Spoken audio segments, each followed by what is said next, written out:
ہندوستان کے حالات میں چونکہ انڈیا کے اندر قانونی طور پر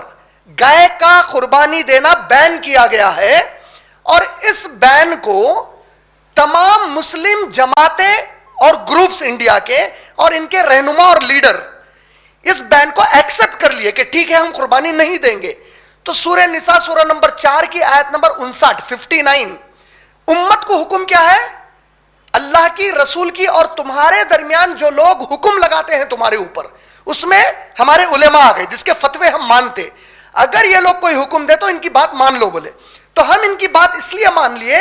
کیونکہ مسلمانوں کے اوپر، ورنہ معصوم ہر مسلمان پہ نہیں، معصوم مسلمانوں کے اوپر جو ہم لوگ دیکھ رہے ہیں آج کل موب لنچنگ، جھوٹے الزامات کے تحت بھی مارا جا رہا ان کو کہ یہ لوگ گائے کی قربانی دے رہے ہیں، تو یہ شر سے بچنے، یہ فسادیوں کے فساد سے بچنے، یہ دہشت گردوں کی دہشت سے بچنے کے لیے، تاکہ کوئی معصوم مسلمانوں کی جان کا نقصان نہ ہو، مال کا نقصان نہ ہو،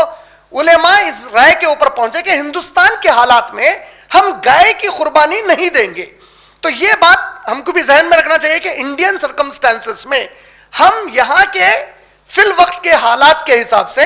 گائے کی قربانی نہیں دیں گے۔ ہاں، انڈیا میں بعض اسٹیٹس ہیں ابھی بھی،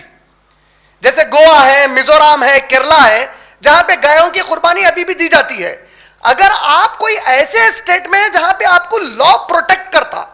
جگہ کا لا آپ کو پروٹیکٹ کر رہا، تو پھر وہاں پہ گائے کی قربانی دینا آپ کے لیے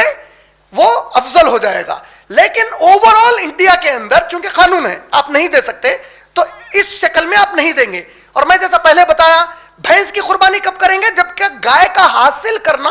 مشکل ہو جائے، تو یہ حالات میں بھی ہمارے لیے حاصل کرنا مشکل ہو گیا، لہٰذا ہم گائے کے علاوہ چوپایوں میں سے قربانی دیں گے اب اس وقت۔ یہ بات ذہن میں بٹھا لیجئے۔